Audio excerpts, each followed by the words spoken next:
দূষণে কিন্তু পথচারী প্যাসেঞ্জার সবাই অনেক বেশি বিরক্ত। তো আমরা যে প্ল্যাকার্ডটা শো করছি এটা কিন্তু শুধু ড্রাইভাররা দেখছে না, এটা রাস্তা দিয়ে যারা যাচ্ছে সকলেই দেখছে, প্যাসেঞ্জাররা পথচারীরা সবাই দেখছে। তো তারাও তো বিরক্ত, তারা অবশ্যই সচেতন হচ্ছে, আমাদের সাথে সাথে তারাও বলছে যে হর্ন বাজাবেন না। আর আমরা এইভাবে চেষ্টা করতে থাকবো। আমাদের ঢাকার বিভিন্ন ইউনিটেই বিভিন্ন জায়গায় আমাদের শিক্ষার্থীরা উপস্থিত আছে।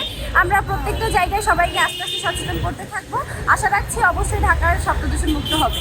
এই যে অযথা হর্ন বাজানো বা হর্নের বিরুদ্ধে হর্নের এখানে জরিমানার বিষয়, এগুলো কিন্তু আগে ছিল না, কিন্তু 2025 সালে শব্দ দূষণ নিয়ন্ত্রণে একটা বিধিমালা প্রণয়ন করা হয়েছে, যেটাতে আপনি অযথা হর্ন বাজালে ট্রাফিক পুলিশকে এই মেন্টেন দেওয়া আছে, তাকে এই রাইটটা দেওয়া আছে, সে চাইলে কিন্তু একটা জরিমানা করতে পারে।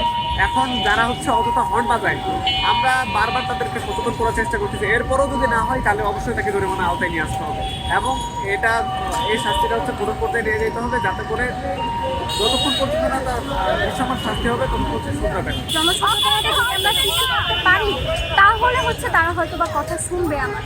কারণ এটা তো শুধু আপনার আমার জন্য না, তার নিজেরও তো ক্ষতি করছে। এই যদি আপনি আমি সচেতন হই, যদি সে সচেতন হয়, তাহলে একটা সমাজ সচেতন হবে, সমাজ সচেতন হলে পুরো দেশ সচেতন হবে। তো এটা তো নিজ নিজ জায়গা থেকে আমরা করি। আসলে শব্দ দূষণে আমাদের শিশু, বৃদ্ধ যারা অসুস্থ তাদের অনেক রকম প্রবলেম হয়।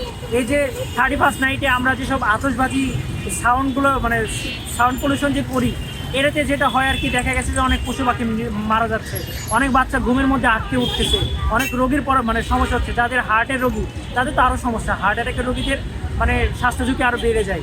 তো আমাদের সচেতনতা এই জন্যেই যে আপনারা এসব কম করুন, সুস্থ স্বাভাবিক জীবনযাপন করুন, সুস্থ বাংলাদেশ গড়ুন।